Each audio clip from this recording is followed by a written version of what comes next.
What's up, everybody, and welcome to my Friday Night Smackdown review. Big news coming out of Glendale, Arizona tonight. But before we actually get into the Smackdown review, I do want to address one thing, and maybe I'll make a separate video out of this. But obviously, it's been a lot of news come out of WWE in the past few days, especially when it comes to releases and SmackDown going back to the USA Network and whatnot. Now I probably would make a separate video out of the whole release thing because it looks like releases keep happening. So I'm kind of glad I held off on that. But I will give my quick initial thoughts on some of the releases, which I guess now the biggest one on here as of this date is Matt Riddle being released. But I think Riddle was most likely released due to that whole airport incident that happened, which now makes me question, did he actually lie about what happened? And Matt Riddle has kind of become a head case nowadays where the guy's just been doing too much and we hear too much about him, and he's been given multiple chances and it was still on TV and whatnot, but it looked like something was always something going on with him all the time, something controversial or just a lot of stuff, rehab, all of that. And now that this whole airport thing happened, the whole sexual assault apparently from a cop. I guess maybe WWE looked at that as the final straw and like, this guy's got to go. He's becoming a head case. It's too many problems with him. He's always got something going on, which, even I said this guy needs to kind of chill out because he's doing too much, but he ended up getting released. So I'm not really surprised about him getting released. I feel like this is going to be coming sooner or later, and I just think WWE looked at this as the final straw. Just some notable ones I kind of felt about. Ziggler, I was actually surprised he was let go.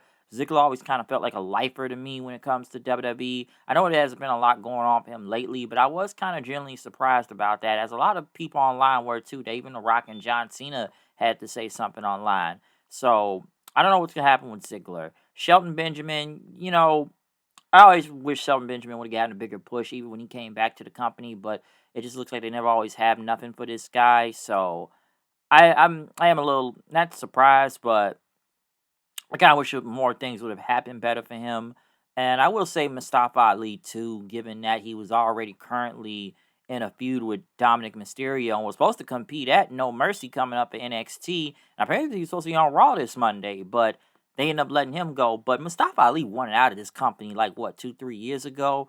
And I know a lot of people got after him, given he just complained all the time. And, I can somewhat kind of understand that. And then the guy been on NXT, because listen, Mustafa Ali has not really been over in God knows how long. And Brock damn near killed him, saying the whole "get a life, kid," and then the guy just ends up on NXT doing kind of whatever right now. I can't say I watch a lot of NXT, so I don't know a lot what was going on, but I knew he had been in a feud, so I thought probably maybe would have waited till after, but no, they decided to let him go. So it actually was a little bit just surprised, given that he was currently in a feud.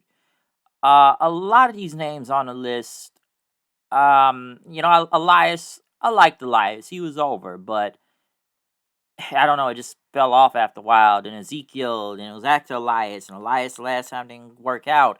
Emma, who was brought back to this company and didn't really do nothing, and then just gone again. Top Dollar, honestly, I'm surprised the rest of Hit Row survived.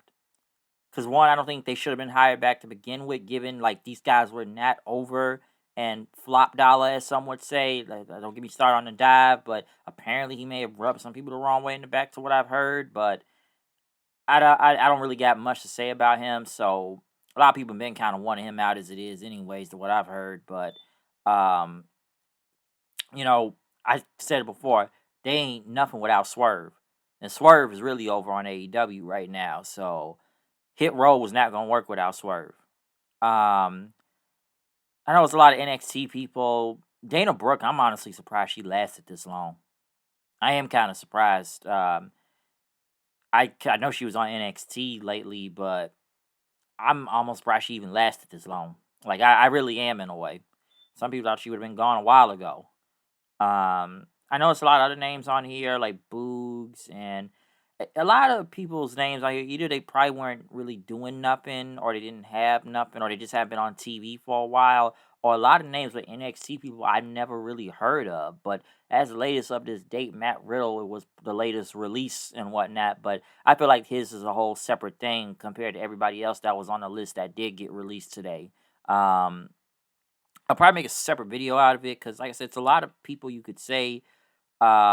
either have been gone, or maybe they're hurt, or they just didn't had nothing. And some would say that a lot of people just all they really did was release a lot of mostly job guys on here. Moss or Aaliyah, we hadn't seen in God knows how long. I know some several NXT people. The models, they got released. Mansoor and Mace. Didn't care for Quincy Elliott. But yeah, it's just it's somewhat notable out of a few names up to this date, but it does make you wonder though. So I'll probably make a separate video out of kind of going through all this. But then again, hey, we don't know if we'll get any more releases. It like keeps updating, and we don't know what will happen next. So all I can say is wait and see. But let's get right into SmackDown Glendale, Arizona. We did kick off the show with John Cena. Crowd was hot for him. Cena says he's been doing a lot ever since he came back to SmackDown, being an interviewer, a referee, a host, talk show guest. But now it's like, nah. Enough is enough of that. Tonight it's time for me to compete again. It's time for me to get back in the ring. He would love to have a match. He asked the crowd if he could have a match. And of course they said yes. And he says he was pissed off with the Bloodline and he wants to fight him. But he needs a partner to fight. And he brought out AJ Styles. AJ said, y'all want me to team with Cena to go against the Bloodline? The crowd went nuts. He says, if you want some, come get some. Jimmy Uso's music hit. Him and Solo came out. Excuse me. They thought he was going to get in the ring and fight Cena and AJ, but they just backed off then as Styles and Cena wanted a match. But Adam Pearce said he's got to talk to Paul Heyman and I guess get a contract signing or something for them to tag together. Next to LWO, Rey Mysterio and Santos Escobar with Cosplay Vega versus Street Profits with Lashley out there. A good tag match. Mysterio ended up getting the win, rolling up Dawkins. Lashley was pissed off, just looking at the Street Profits in disappointment. So I don't think they're gonna drop him, but maybe trying to get something out of them and whatnot. Some fire, something. I'm not really sure, but he did look pretty pissed off at the Profits out there. I know he said something to them in the back later on in the show, but yeah, he really wasn't happy with what happened. But could Lashley still be with them? I don't know. Right after that, I know they played the clip with The Rock last week. Austin Theory came out pissed, breaking up the announce table. They had a video for Albert Fire Isla Dawn. I guess it's going to be coming back. We haven't seen him since what? Money in the Bank, and they just disappeared? Well, not even Money in the Bank. And like, they lost to Rousey and Shayna the NXT tag belts on SmackDown, and we haven't heard from them since. And they talked about how these tag belts are cursed, which honestly they really are, because somebody always ends up getting hurt after holding these tag team titles. So I guess they're gonna be coming back soon, because I don't remember the last time I saw them. One thing Lashley did say, I guess he wants everything back from the Street Profits. I want the suits, jewelry, everything back. Y'all can't pull the trigger. So I guess he's gonna look for somebody else. So yeah, it's kind of sucks that the Lashley Street Profits thing is over that fast, if true. Because I was trying to get into this, but I don't know. Next, Asuka went against Io Shirai for the women's title. I know they had a big video package for them, which is a really good match. I actually enjoyed it. Charlotte was out there watching. They gave them damn near 20 minutes out there. I know Damage Control got involved, and Bailey tried to put Io's feet on the ropes and whatnot. Charlotte got involved and knocked it out. Asuka was distracted. Io hit the double knees and then the moonsault for the win. So it was a really great match. Definitely enjoyed this match. Definitely recommend you look at it. I didn't really think Io was going to lose here, given Charlotte was out there. So I expected some type of screwy finish to happen. So obviously Charlotte's still in the title picture and whatnot. And Io, so maybe we'll see the next match out of them. But I did enjoy Io and Asuka. Definitely a great match out there. The Bloodline was sitting in the back. Basically, you have a contract signing for Fastlane against Cena and Styles. Heyman basically looked at it and says, listen, man, these decisions are made by Roman Reigns. And Solo says it's not going to matter because tonight we ain't going to have nobody to face it Fastlane. Right after that, I know they announced Elimination Chamber is going to be in Australia. Elton Prince were trying to recover from his shoulder surgery, so we'll see what happens with Pretty Deadly.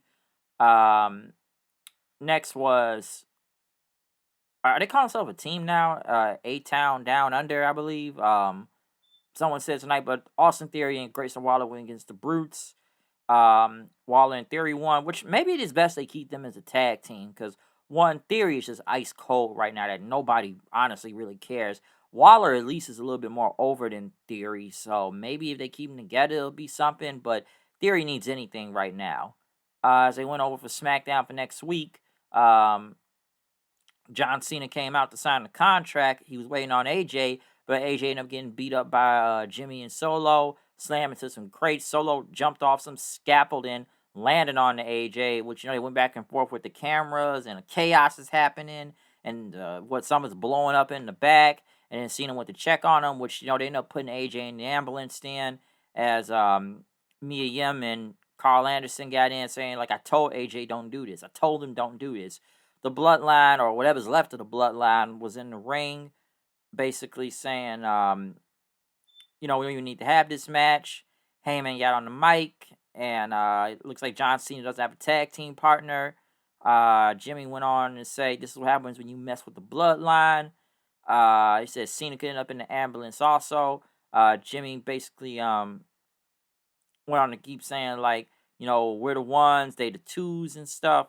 But next thing you know, John Cena came out, was fighting both Solo and Jimmy, tried to get the FU onto Solo, but Jimmy with a super kick, hit the Samoan spike on him. And this is where it kind of got annoying. I don't know, there's a lot of milking. I don't know if it was trying to stretch out for time at the end, but Jimmy was just taking his slow, sweet time, taunting the crowd just to hit this Uso splash. And the only thing that annoyed me about this that the screen kept going black. And I don't know if it did this for everybody, but I'm telling you, Fox and these censors get annoying. Like, they censor almost every word out. I know it was really bad with last week, but between USA and Fox sometimes the censoring is ridiculous that the screen went black and everything went mute, which I couldn't even tell what was going on. I guess Solo hit him with another Samoan spike, and Jimmy, who was almost damn near taunted on the top rope for like damn near 5 minutes, finally hit the splash and hit Cena with it. And then, they held up the ones and did another splash, and, they stood tall over Cena over the show. So obviously they get their heat right here. And will Cena try to get another tag team partner since AJ is out? I don't know. A lot of people think it'll be The Rock because the fans were chanting Rocky. Maybe it will be a Fastlane. I'm not sure. Or will John Cena get Cody to help him if he goes to Raw? I don't know. That depends on AJ, how long AJ is out. So, not sure. SmackDown was pretty good tonight, though. So, I did enjoy it. Jimmy Solo looking tall. Like I said, it's kind of what's left of the Bloodline right now. So, I like Roman's on TV. But, putting AJ, I guess, in the ambulance and everything. A lot of good stuff. Asuka and EO definitely enjoyed that match. A lot of good stuff on this show tonight. So, SmackDown was pretty good. Other than that, comment, subscribe. Follow me on Twitter, Hood9090. Like the video, hit the notification bell, and tell me what you think about SmackDown and the releases, because, man, I don't know how many more releases going to get, but it was definitely a lot in the past few days. So, other than that, I'm out of here. I'll see y'all then. Peace.